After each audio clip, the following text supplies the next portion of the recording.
Good afternoon, good morning. Today I'd like to present on my experience for the World Council of Churches. Early in September and late August, I had the great privilege of attending the 11th Assembly of the World Council of Churches in Karlsruhe, Germany. This was an opportunity that was provided through United Lutheran Seminary, which is a combination of two campuses, our only two Lutheran seminaries in Pennsylvania, Gettysburg Seminary in Philadelphia, several years after I graduated, merged together to become United Lutheran Seminary. And as many of you know, I'm working on my Doctor of Ministry through ULS, and this was a travel seminar, opportunity that took several of us to the World Council of Churches, which was truly a once-in-a-lifetime experience. So I'm going to offer a brief presentation on my experience at my time there. So for this presentation, I'm going to talk about what is the World Council of Churches. I know there are many within our congregation and those who I've talked to that have never even heard of the WCC. And so we'll talk about what is the World Council of Churches and what is the ecumenical movement, what is ecumenism. Then I'll talk about my experience, my trip, and what it is that I was able to experience and learn, and how I've grown from that. And then what's next? What's next for our ministry here? So, what is ecumenism? Ecumenism is this idea that all Christians, regardless of denomination or barrier or theological nuances, should and can work together for the good of the kingdom. It's also the idea that the whole Christian body worldwide should strive for not only cooperation, but for unity, to strive towards unity. And of course, that unity, depending on who you're talking to, can look different to anyone. Does it mean that Catholics and Lutherans have to someday unify? We hope, of course, that's always the hope and something that we strive for. But it could mean unity in a variety of different ways. So we're going to look at what that looks like. It also means that we should not allow our differences to take precedent over unity. You know, what's the one piece, the one thing that we all have in common as Christians? And that's Jesus. And our belief in Jesus, our belief as Easter people, pushes us to share the resurrection narrative and to share the gospel and to pull others in to sharing the story as we strive for the kingdom of God here on earth. And so we should not allow our differences to take precedent over, we have cultural differences or theological differences, but rather than focusing on our differences, it's what brings us together. So just two examples of ecumenism. So Catholics and Lutherans. In 2017, the Lutherans, the Lutheran World Federation, which is a global partnership, a global table, if you will, of all Lutheran bodies that have this great idea of working together as Lutherans, united under the Book of Concord and united in our effort to share the mission of Christ.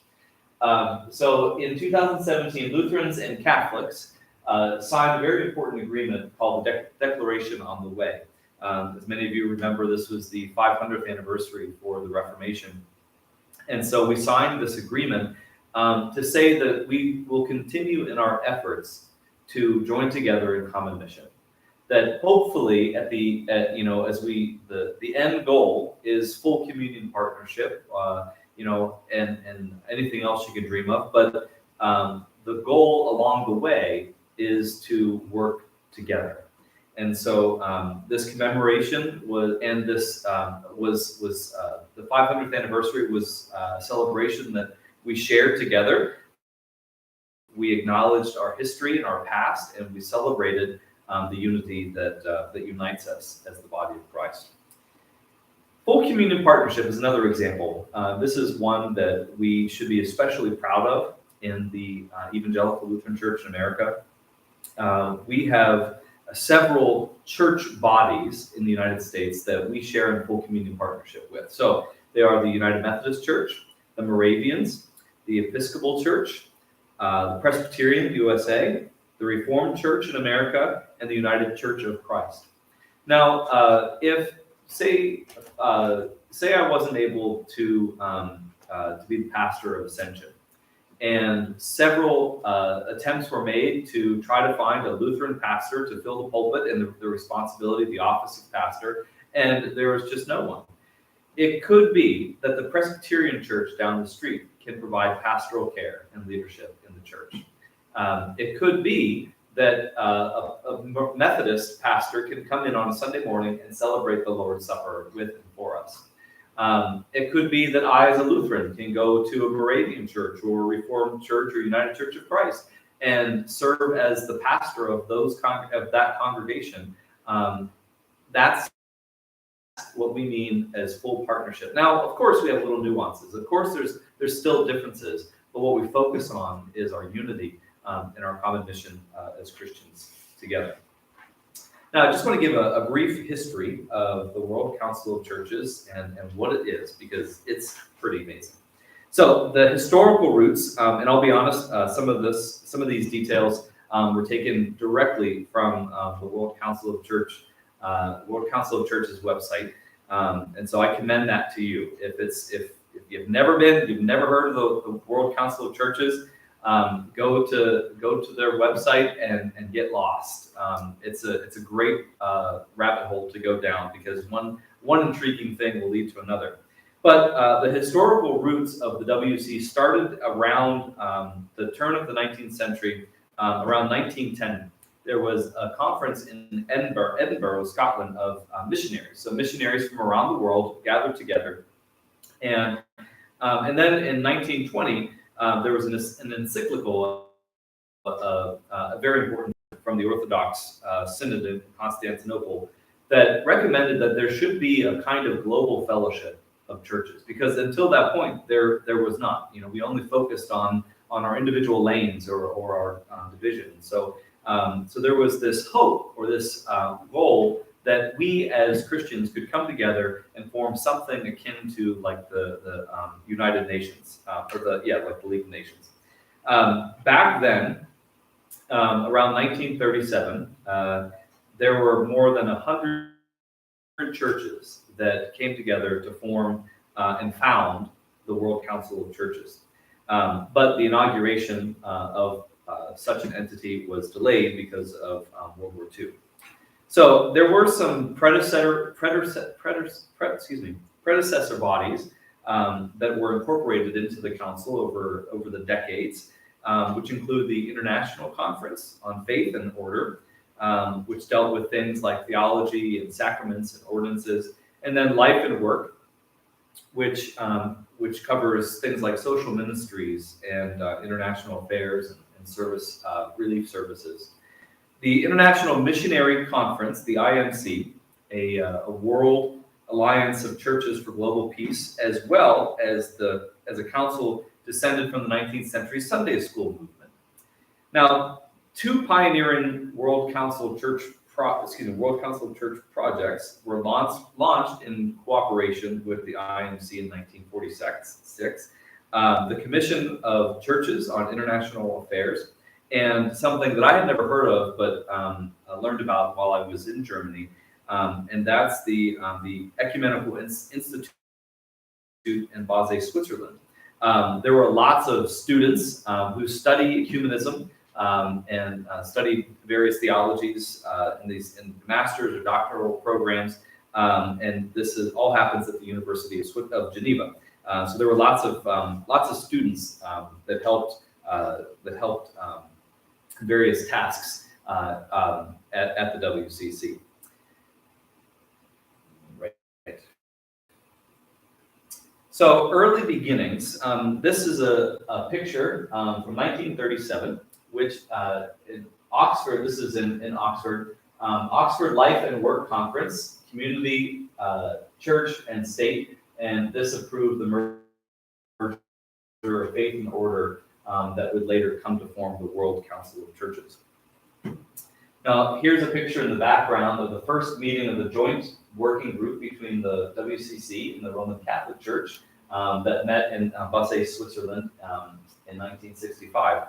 Now, just a word about the Catholic Church, because I think this is very interesting. And, here at Ascension, many used to be Catholic or are married to somebody who are Catholic and or grew up going to Catholic school. So it's important that I want to say this: the Roman Catholic Church is not an official member of the World Council of Churches. However, they are present at every table. They are there, they are part of the conversation, but they are not official members of the World Council of Churches. And what's really kind of interesting is why the Catholic Church is not. If the Catholic Church were to, the Roman Catholic Church were to officially join, they would have to acknowledge that there are other churches, because of course, there are other churches, but according to teachings within the Roman Catholic Church, there is but one church, and that is the Roman Catholic Church. So, I thought that was interesting as I learned that. So where is the World Council of Churches today? The World Council of Churches came into being the first assembly in 1948, so inaugurated just after World War II. And there were 147 member churches. Now, these are church bodies from around the world. So like the Evangelical Lutheran Church in America, whatever that equivalent was back in the 1940s. At the end of 2013, the membership stood at 345 churches, predominantly Protestant and Western in its early years, but the WCC's profile and identity has evolved drastically during the 60s with the influx of many Orthodox churches from the East and the West, and also churches that came from predominantly colonial regions in the South, so within Africa and especially the Caribbean and South America.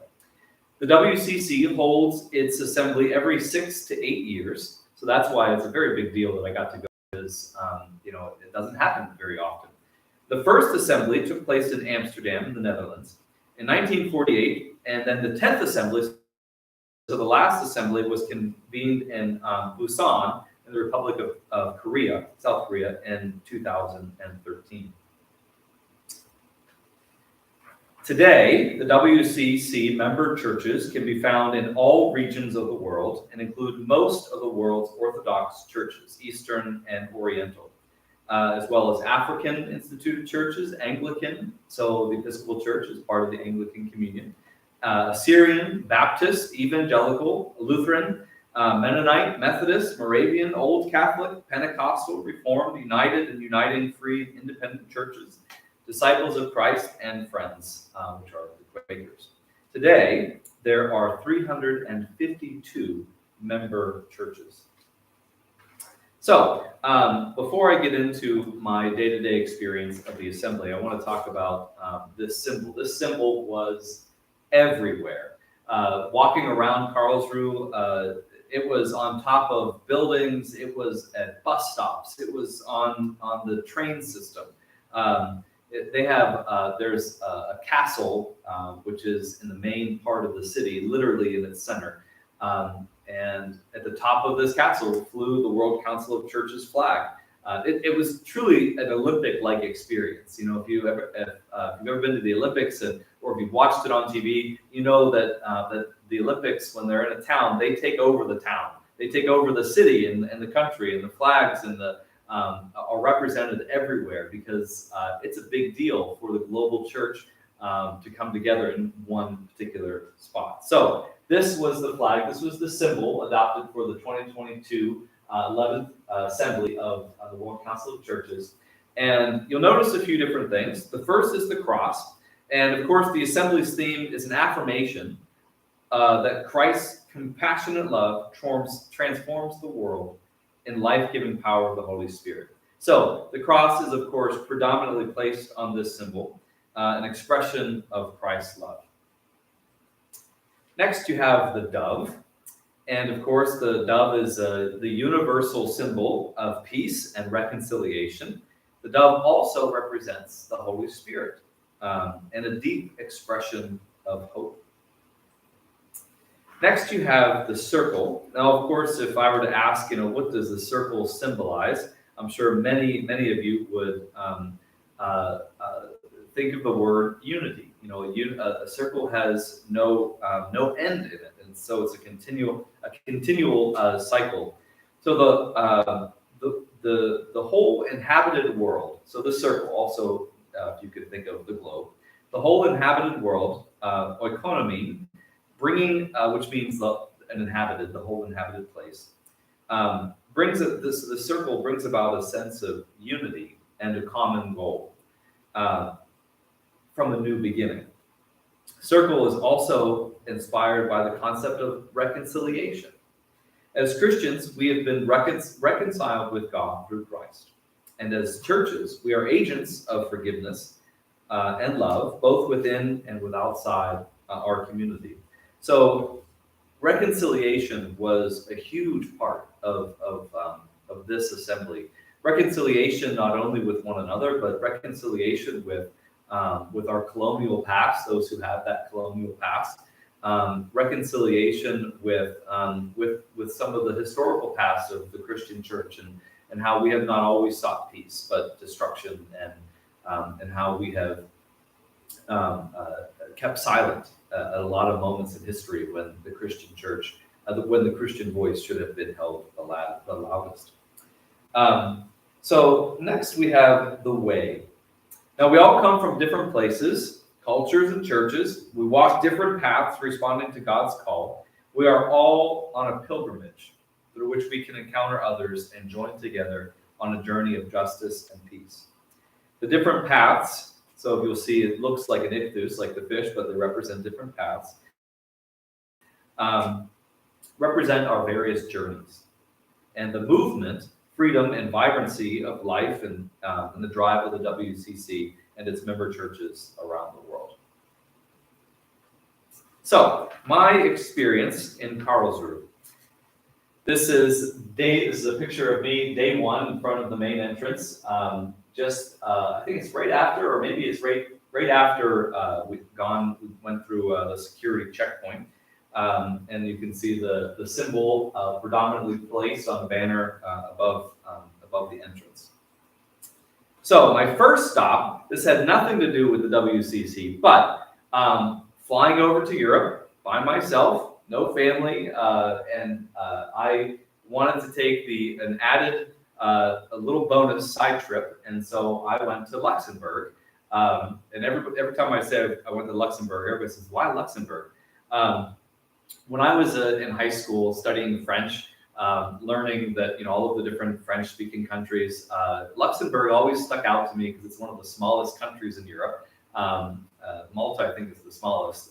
Actually, Vatican City is the smallest country, but Luxembourg is a very, very small country, and so I always wanted to go. And so I flew into Amsterdam, and then was able to catch a flight to Luxembourg and spent a good 48 hours in Luxembourg city before I had to take a train to Karlsruhe, Germany.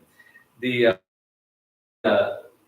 two pictures that I have here, the first is a picture overseeing the main park, like the main center, the oldest part of Luxembourg. And in the background, you'll see a very tall church with two spirals. That's the Church of Notre Dame. So sort of, it's this one would probably fit in Notre Dame in Paris probably 30 times over, but it is a very beautiful church nonetheless. The next one down here is the Chapel of St. Quirin, which is in that Petrus Park, built in the 11th century. You can't go in it; it's barred everywhere, but it's small and it's very beautiful, very simple. Of course, there's just everything is stone inside of it. But there used to be a natural spring that sprung just outside this church, and it was considered a miracle.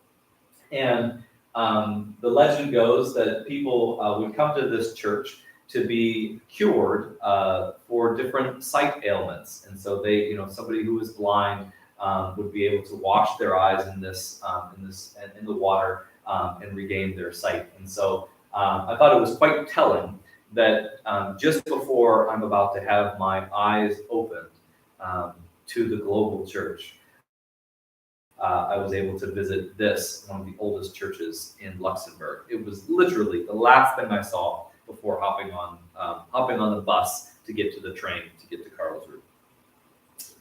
All right, day one. So this is the first day. This is the opening of the assembly.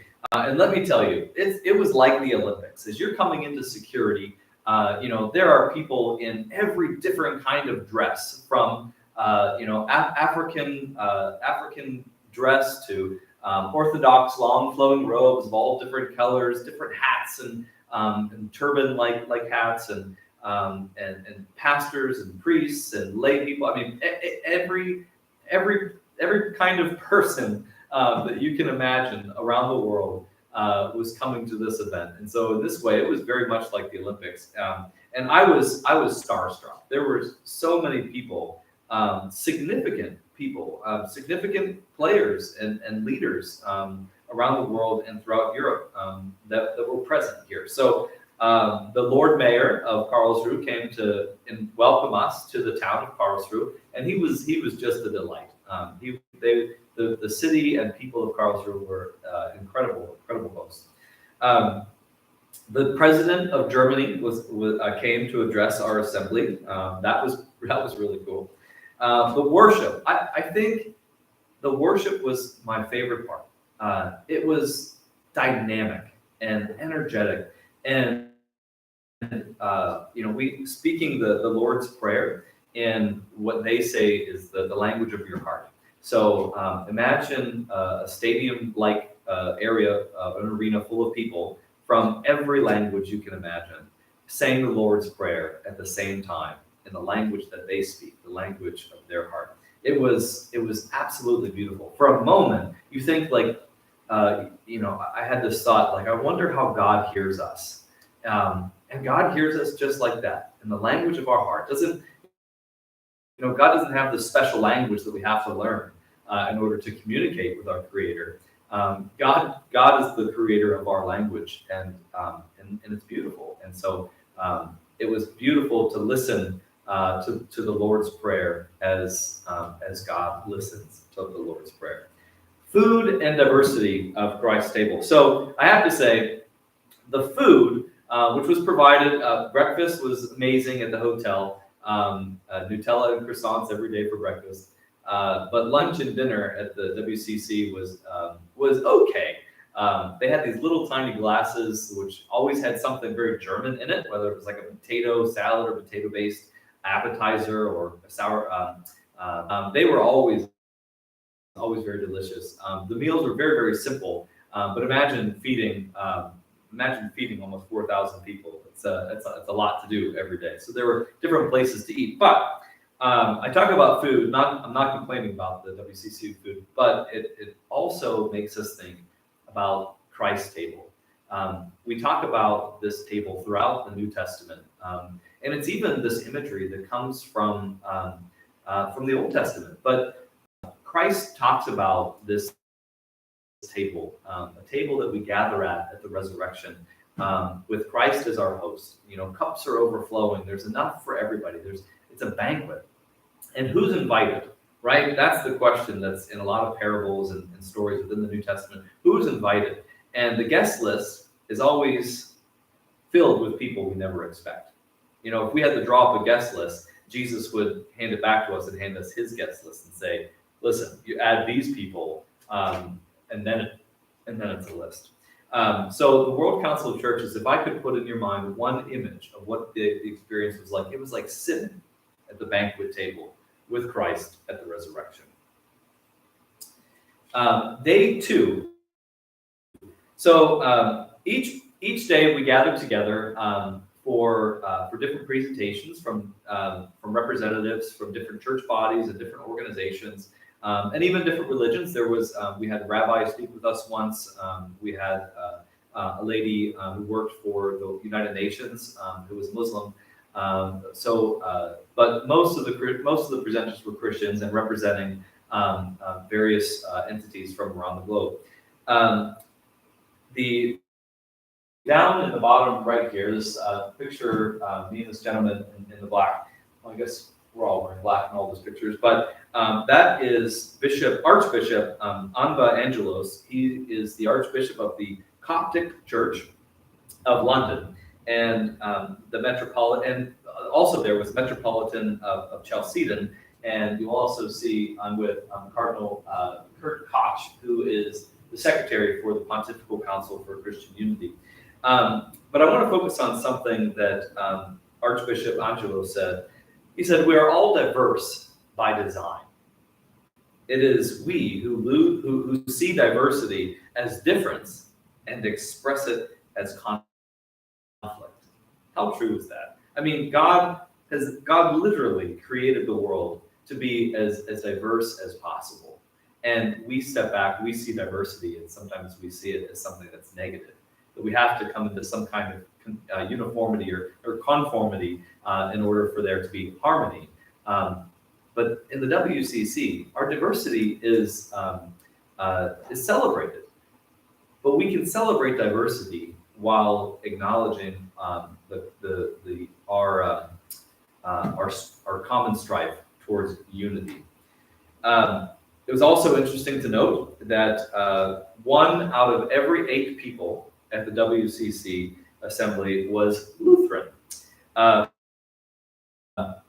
Here I'm with the secretary, Ann Burkhart. She's in the middle. There's a picture at the very top left. Pastor Ann Burkhart is the secretary of the Lutheran World Federation.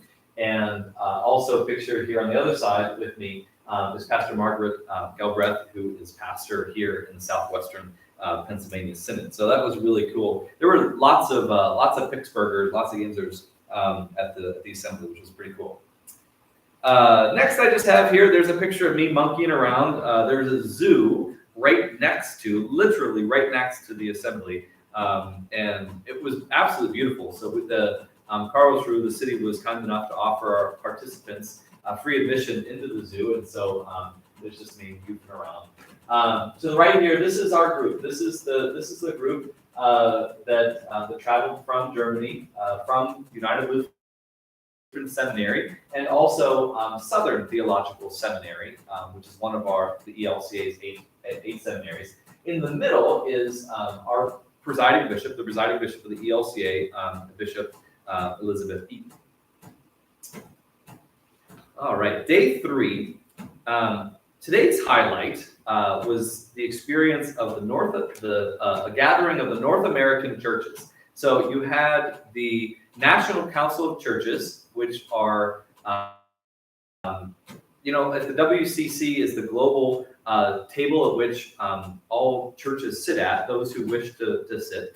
The National Council of Churches is localized just within the United States with the lower 58 of congregation of church bodies that want to come together for acknowledging for striving towards unity and common mission work together.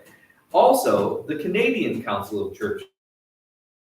So the North American Assembly was the Church of North America was a meeting of the Canadian Council of Churches and the North American Council of Churches. There were 2 primary objectives at this meeting. The first was to nominate a representative, so one person that would coordinate between the Canadian Church and the lower 58, to then take our concerns of North America to the World Council of Churches, to represent this section of the globe. Next, we talked about what are our core concerns.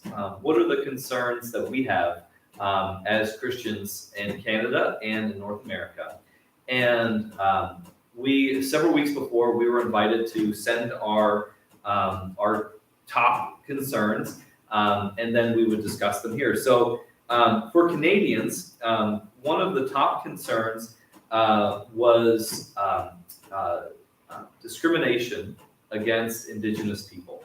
So, of course, in Canada, much like here in the United States, upon colonization, people who were considered First Nation were pushed out and pushed aside, and there was much prejudice and much abuse. The same as what happened here in North America when we colonized here. And so that's how the Canadians answered. And second was climate justice, and then there was a few others below. But for Americans, for United States, one of our concerns was racial justice, and the overwhelming sense of prejudice that still happens in our American context. And so those two sort of came together to create one giant concern of humanity and how we treat our brother and sister that are different from us, especially those who were here first. And secondly, in second place, but not too far behind, is our great concern for climate justice.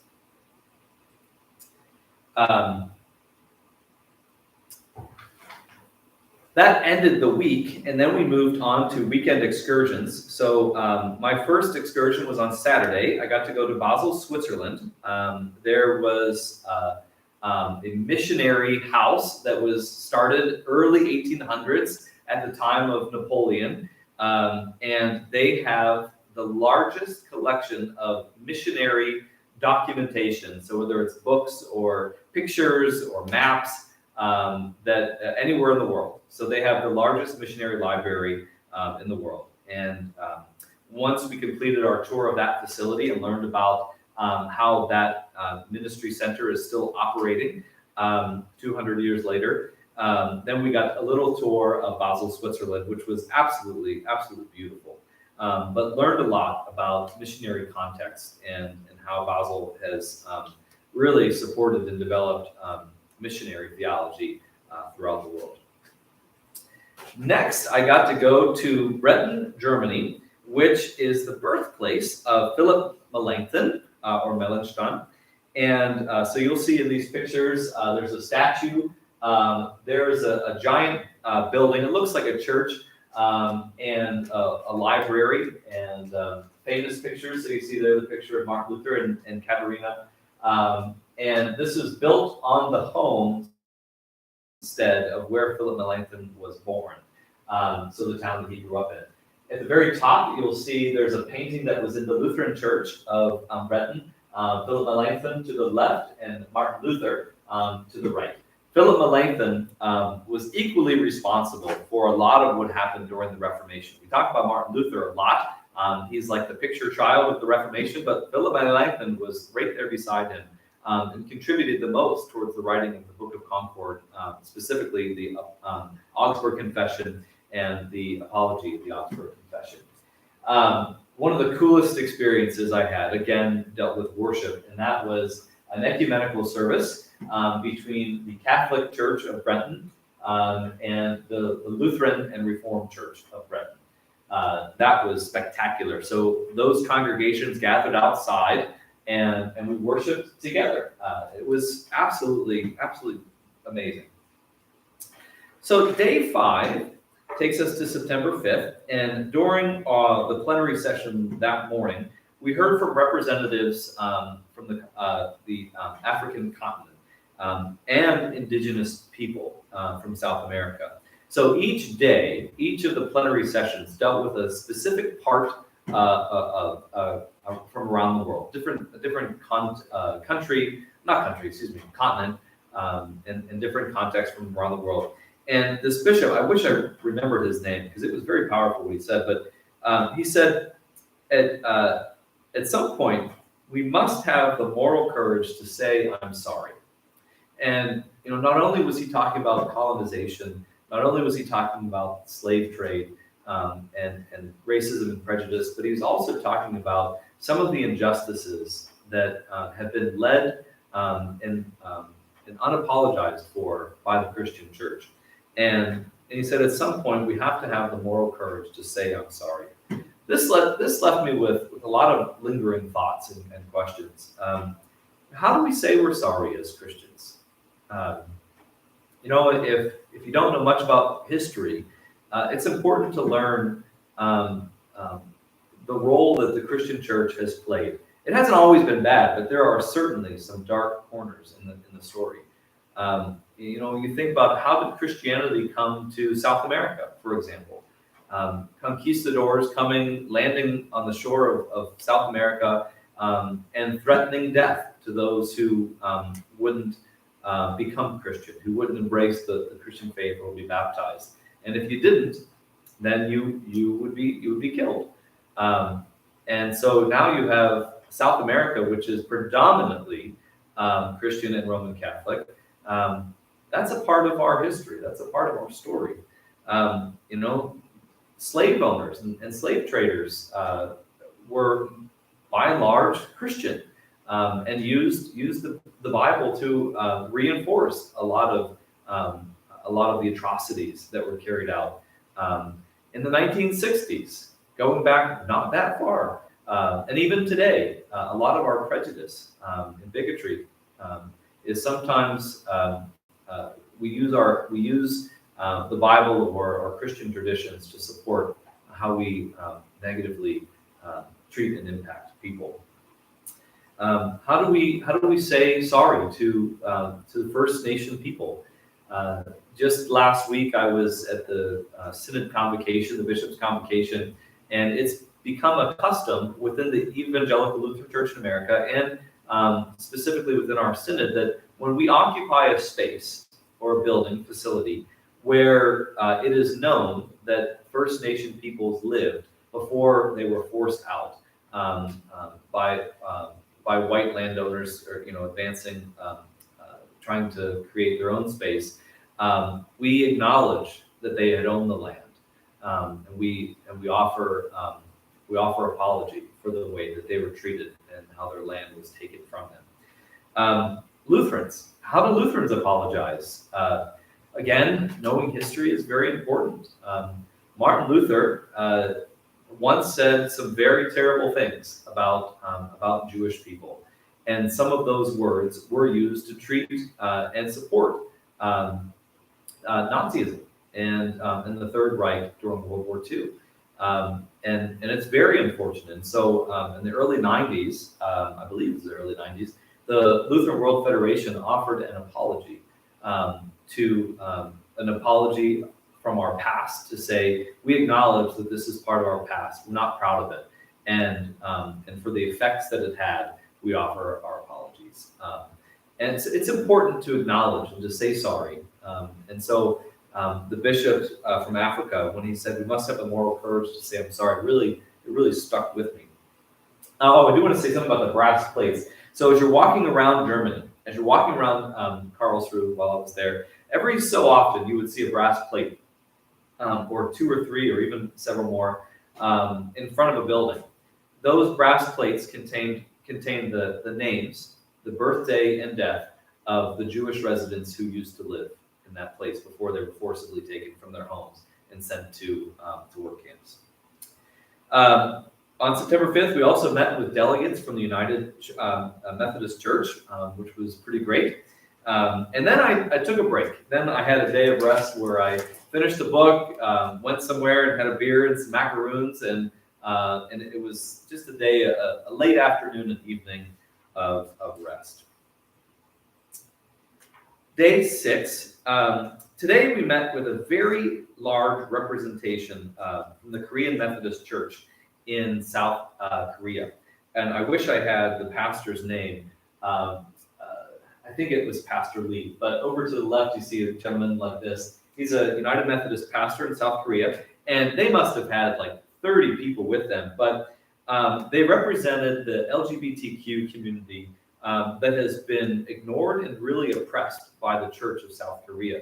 Now, South Korea as a whole seems to be very open and modern, if you will, and accepting of LGBTQ community, but the church has zero tolerance, and so this pastor was asked to be present at a pride parade, and went. And as soon as it was found out that he was there, offering his blessing by presence, he was removed from his church.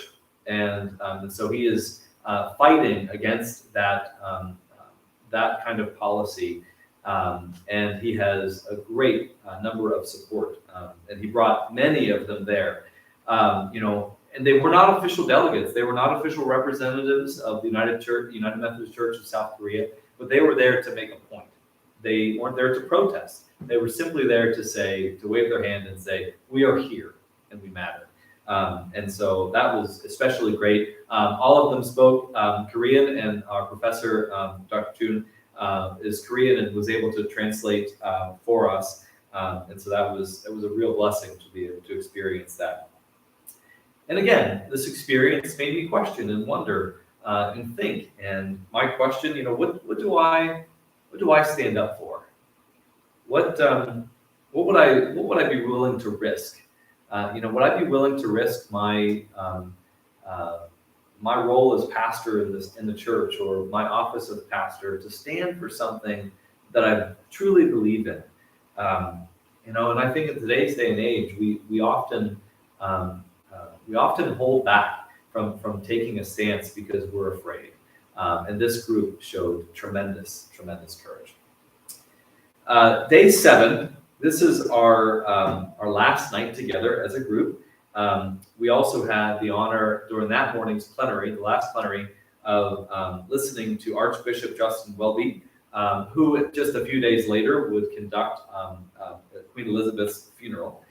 He is the Archbishop of the Anglican Communion, and he talked about how the congregations and Christian communities and church bodies must work together for the mission of the gospel in order to be successful. And without our mutual work, without our mutual efforts, it will all be for naught. Nobody gets to the finish line unless we all get to the finish line. My words, not his. Tonight was also our last night. 2 of our students were going to leave early that next morning, and so we gathered together at a restaurant. We ate, we had beer, and then we broke bread and drank wine and shared in the Lord's Supper together. That was truly a very meaningful moment for me and for our group. Day 8, this is our last day. And at this point, I was ready to go home. I had been gone for almost 2 weeks, and so it was time to go home. But there was a Pentecostal representative who early that morning said, "To know one another, we must love one another." Love implies a great deal of vulnerability. And to love each other, we must be vulnerable to each other. So to acknowledge our frailties and to celebrate our strengths is to acknowledge a love that we have for each other, and a love that comes from God and God alone. Now, as we leave the 11th Assembly of the World Council of Churches, we're encouraged to be missionaries, to share what we have learned, witnessed, and heard. And we're also called to step back into our everyday lives, step back into where we were before we left, but to do so with renewed vision and a renewed sense of the church and a renewed understanding of our role as disciples of Christ. And our mission is to work and to live into the ecumenical spirit of working together to share the love that God has for the world, for all of God's people. So, what's next? How are things going to be different? How am I looking at things different? What's my calling now that I have my eyes have been opened? And here's a few things. So, here in Robinson, we have in our Montours, the school district, we have something called Montour Association of Churches. We have not gotten together since 2018. We used to have an annual Thanksgiving service together. It was an ecumenical service of Presbyterians, Roman Catholics, Lutherans, and that was pretty much it. We had Baptists that would come together and we would have a service together. Somebody would preach, somebody would read, and we'd have cookies, and our churches would get together. It's a very small thing, but it's significant because we work together to do it. But as I said, we haven't gotten together since 2018. So my vision is to reinvigorate that association of churches. I'm thinking about maybe about the possibility of providing an Advent service that we can all do together, whether it's at this church or at other churches, different leadership. I don't have to design it all, but I have proposing the idea and fostering that idea. And I'm also wondering if we as an association can broaden our reach into McKees Rocks. I don't know if McKees Rocks has, which is our town just right below us, right next to us, if they have an association, a ministerium of pastors and churches. If they don't, it would be really cool for our ministerium to grow in that way, or to do things together. And also to develop a spirit of invitation. We have when we have events here at church, we invite each other, but we don't always invite the community. We don't always send invitations to other churches and to say, hey, the Lutheran Church is doing this. We should go and join. Perhaps if we do that, we will get invitations to say, hey, here at St. Malachy's, the Catholic Church, we're having, this event. Please come join us. Or at the Baptist Church. I will say the Baptist Church is always very good about that and very inspiring for that idea. I want to think about, what are some of our synodical opportunities?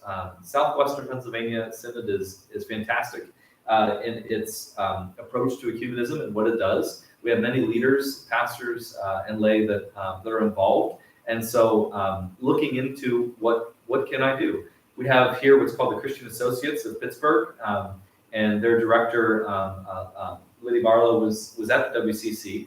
What can I do to be a part of conversations, to listen and to learn, to celebrate and to join together with our ecumenical partners here in the city of Pittsburgh. And then finally, the Week of Prayer for Christian Unity is something that is developed and encouraged by the World Council of Churches, and that happens to be January 18th to the 25th, and we are going to celebrate it. We are going to do something every day, and we're going to invite others to be a part of that. So I hope that you'll be excited by that opportunity, that you'll join us, and that you'll continue to support and help me as we foster a spirit of ecumenism here at Ascension. I want to thank my fellow classmates and professors and the United Lutheran Seminary, and of course family and here my church that supported and made this opportunity possible. So thank you for your kind attention.